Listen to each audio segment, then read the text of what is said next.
আজকের রেসিপি থোর বাটা। নমস্কার বন্ধুরা, বনশ্রীস কিচেন অ্যান্ড ব্লগস থেকে সবাইকে স্বাগত জানাই। থোর আমাদের শরীরের জন্য খুবই উপকারী। থোরের মধ্যে রয়েছে প্রচুর পরিমাণ আয়রন, যেটা আমাদের শরীরের রক্তাল্পতাকে দূর করে। যাদের শরীরে রক্তাল্পতা হয় তারা যদি নিয়মিত এই থোর খেতে পারে তাহলে কিন্তু রক্তাল্পতা দূর হয়ে যায়। চলুন তাহলে রেসিপিটি শুরু করি। এর জন্য আমি বাজার থেকে একটা 10 টাকা দিয়ে থোর কিনে নিয়ে এসেছিলাম। ভালো করে ধুয়ে নিয়েছিলাম থোরটাকে। তারপরে থোরের ওপরের যে খোসাগুলো সেগুলোকে কেটে ফেলেছি। আর থোরের মধ্যে যে খোসাটা লেগে থাকে সেটাকে আমি পিলার দিয়ে ছাড়িয়ে নিচ্ছি। ছাড়িয়ে নিয়ে দেখুন থোরের দুই ধারটা আমি এইভাবে কেটে ফেলছি।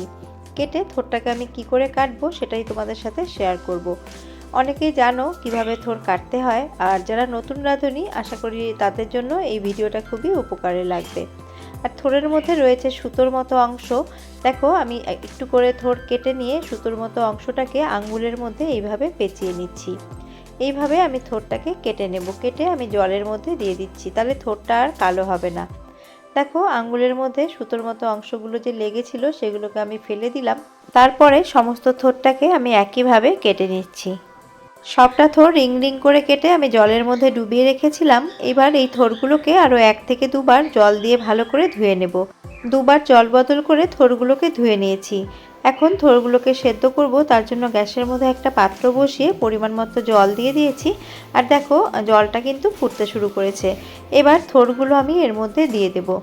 থোরগুলো দিয়ে এখন এর মধ্যে আমি দিয়ে দেব হাফ চামচের থেকে কম নুন, আর দিয়ে দেব সামান্য একটু হলুদ গুঁড়ো।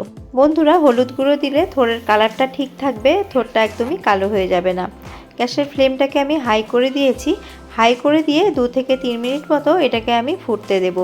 2 থেকে 3 মিনিট মতো ফুটলেই কিন্তু থোরটা সেদ্ধ হয়ে যাবে। থোর যদি ফ্রেশ থাকে তাহলে সেদ্ধ হতে কিন্তু একদমই বেশি সময় লাগে না। আমি গ্যাসের ফ্লেমটাকে এখন অফ করে দিয়েছি আর দেখিয়ে দিচ্ছি। দেখো থোরটা কিন্তু ভালো করে সেদ্ধ হয়ে গেছে।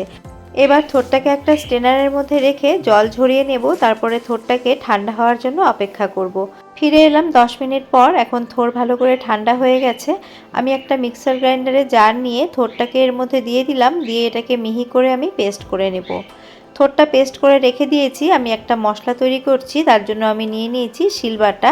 যেহেতু খুব অল্প পরিমাণ মশলা আজকে লাগবে তার জন্য আমি এই শিলবাটাই ব্যবহার করেছি।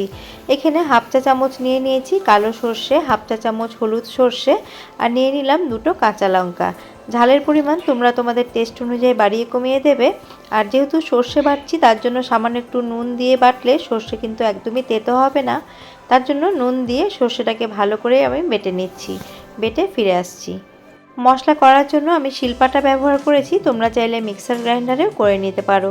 যেহেতু খুব কম পরিমাণে আজকে আমি এই বাটা বানাবো তার জন্য মশলার পরিমাণও খুব কম, তার জন্য আমি আর আজকে মিক্সার গ্রাইন্ডারটা ব্যবহার করলাম না। সর্ষে কাঁচা লঙ্কাটা আমার বাটা হয়ে গেছে। আমি একটা বাটির মধ্যে মশলাটাকে তুলে নিচ্ছি। সর্ষে বাটাটাকে সাইডে রেখে দিয়ে আমি একটা বোল নিয়ে নিয়েছি। এই বোলের মধ্যে আমি দিয়ে দিচ্ছি 2 চা চামচ নারকেল কোড়া। নারকেল কোড়াটাকে এবার হাত দিয়ে খুব ভালো করে একটুখানি চটকে নেব। আমি আজকে একটা থোড়ের আমি বাটা বানাচ্ছি, তার জন্য নারকেল কোড়ার পরিমাণটাও কম দিয়েছি। তোমরা যদি বেশি পরিমাণে বানাও সেই ক্ষেত্রে নারকেল কোড়া এবং সর্ষে দুটোর পরিমাণও কিন্তু বাড়াতে হবে। এবার নারকেল কোড়াটাকে হাত দিয়ে একটু ভালো করে চটকে নিচ্ছি। এমনভাবে চটকাতে হবে যাতে চটকাতে চটকাতে নারকেলের মধ্যে থেকে যে দুধটা থাকে সেটা বেরিয়ে আসে। এইরকম করে যদি এই বাটার মধ্যে এই নারকেলটা ব্যবহার করা হয় তাহলে কিন্তু নারকেলটা মুখে পড়বে আর খেতেও খুব ভালো লাগবে এই বাটাটা। দেখো নারকেলটাকে ভালো করে আমি চটকে রেখে দিয়েছি। এবার হাতটা ধুয়ে নিয়ে এবার আমি রান্নাটা শুরু করব। গ্যাসের মধ্যে কড়া বসিয়ে দিয়েছি। কড়ার মধ্যে দিয়ে দিলাম পরিমাণ মতো সর্ষের তেল। আর যে কোনো বাটা বা ভর্তাতে সর্ষের তেল কিন্তু ভালো লাগে। দিয়ে দিলাম একটা শুকনো লঙ্কা ফাটিয়ে, আর দিয়ে দিলাম হাফ চা চামচ কালো জিরে। ফোড়নটাকে কয়েক সেকেন্ড একটুখানি ভেজে নিচ্ছি। ফোড়ন ভালো করে ভাজা হয়ে গেছে। এবার আমি এর মধ্যে যে পেস্ট করে রেখেছিলাম থোরটা, সেই থোরটা দিয়ে দেব।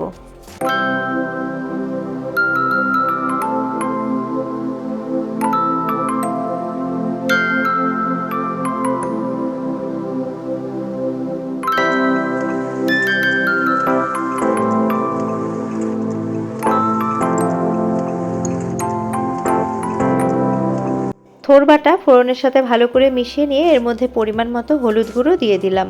দিয়ে এটাকে মিডিয়াম টু হাই ফ্লেম করে একটু নাড়াচাড়া করে নিচ্ছি। এর মধ্যে এখনও অনেকটাই জলীয় ভাব আছে, এইভাবে কিন্তু অনবরত নাড়াচাড়া করে এই বাটাটা তৈরি করে নিতে হবে।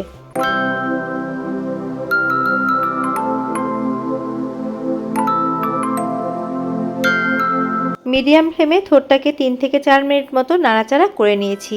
এই পর্যায়ে জলীয় ভাবটা কিন্তু অনেকটাই শুকিয়ে গেছে। এখন যে আমি সর্ষে এবং কাঁচা লঙ্কা বেটেছিলাম সেটা সমস্তটাই এর মধ্যে দিয়ে দেব। দিয়ে আবারও আমি মিডিয়াম ফ্লেমে এটাকে অনবরত নাড়াচাড়া করব। বন্ধুরা, তোমরা তো অনেক রকম বাটাই খেয়েছো, একবার এইভাবে থোর বাটা খেয়ে দেখবে, এর স্বাদ কিন্তু একদমই ভুলতে পারবে না। আর এইভাবে নিরামিষভাবে এই থোর বাটাটা খেতে কিন্তু অসাধারণ লাগে। গরম ভাতের সাথে এই থোর বাটা থাকলেই এক থালা ভাত কিন্তু এটা দিয়েই খাওয়া হয়ে যাবে। দেখো, আরও 2 থেকে 3 মিনিট মতো মিডিয়াম ফ্লেমে এটাকে আমি নাড়াচাড়া করে নিয়েছি। আর খুব সুন্দর করে সর্ষেটা ভালো করে মিশে গেছে। এবার এর মধ্যে আমি যে নারকেলটা চটকে রেখেছিলাম সেই নারকেল কোড়াটা দিয়ে দিচ্ছি। আর দিয়ে দেবো এর মধ্যে সামান্য একটু নুন। আমি সর্ষে বাটার সময় নুন দিয়েছিলাম, তার জন্য সেটা বুঝেই কিন্তু নুনের পরিমাণটা এখানে দিয়েছি। আর ব্যালেন্সের জন্য এখানে দিয়ে দিলাম সামান্য একটু চিনি। যেহেতু নিরামিষ পদ আর এর মধ্যে নারকেলের ব্যবহার হয়েছে, তার জন্য সামান্য একটু চিনি দিলে একটা ব্যালেন্স হবে আর খেতেও কিন্তু খুব ভালো লাগবে। এবার একদম লো ফ্লেম করে আরও 2 থেকে 3 মিনিট মতো আমি এটাকে ভালো করে একটুখানি নাড়াচাড়া করে নেব। যে কোনো বাটা বা ভর্তাতে নুন এবং ঝাল দুটোই কিন্তু একটু কড়া হলেই ভালো লাগে, যেহেতু এটা ভাত দিয়ে মেখে খাওয়া হবে তার জন্য। আমি একটা কাঁচা লঙ্কা এর মধ্যে দিয়ে দিয়েছি, এতে খুব সুন্দর একটা ফ্লেভার হবে। আর যার ঝালের প্রয়োজন হবে সেই লঙ্কাটা রোলেও কিন্তু খেতে পারবে, তাহলেও কিন্তু খুব ভালো লাগবে। আর দেখো, নাড়াচাড়া করতে করতে কড়ার গায়ে একটুখানি এটা লেগে ধরছে। দেখো, এর মধ্যে কোনো জলীয় ভাব নেই, জলীয় ভাবটা কিন্তু শুকিয়ে গেছে আর কড়ার গায়ে অল্প অল্প লাগতে শুরু করেছে। এই রকম যখন হবে তখনই বুঝতে হবে যে বাটাটা আমার রেডি হয়ে গেছে। তো আমার বাটাটাও রেডি হয়ে গেছে। সব শেষে এর মধ্যে আমি দিয়ে দেবো কিছুটা কাঁচা সর্ষের তেল। অবশ্যই করে শেষে এই কাঁচা সর্ষের তেলটা দেবে, তাহলে কিন্তু এর টেস্টটা দ্বিগুণ বেড়ে যাবে।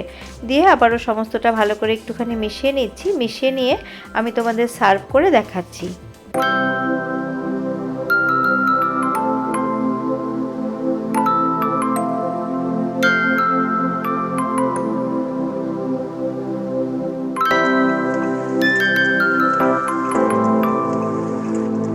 আমার আজকের রেসিপি নিরামিষ থোর বাটা একদম রেডি হয়ে গেছে। আর দেখো, গরম ভাতের সাথে এটাকে আমি খাচ্ছি। আর গরম ভাতের সাথে এইরকম বাটা থাকলে মনে হবে যে এই বাটা দিয়ে পুরোটা ভাত খেয়ে নিচ্ছি। আমার আজকের এই সহজ রেসিপি তোমাদের কেমন লাগলো কমেন্ট করে জানিও। আর তোমরা যদি এইভাবে যারা খেয়েছো তারা তো এর স্বাদ জানোই, আর যারা কখনো খাওনি তারা একদিন হলেও এইভাবে খেয়ে দেখো। রেসিপিটি ভালো লেগে থাকলে একটি লাইক করো, বেশি ভালো লেগে থাকলে ফ্রেন্ডস অ্যান্ড ফ্যামিলির সাথে শেয়ার করার অনুরোধ রইল। আবারও আমি হাজির হয়ে যাব অন্য কোনো রেসিপি নিয়ে বা ব্লগস নিয়ে। আজ এই পর্যন্তই, নমস্কার।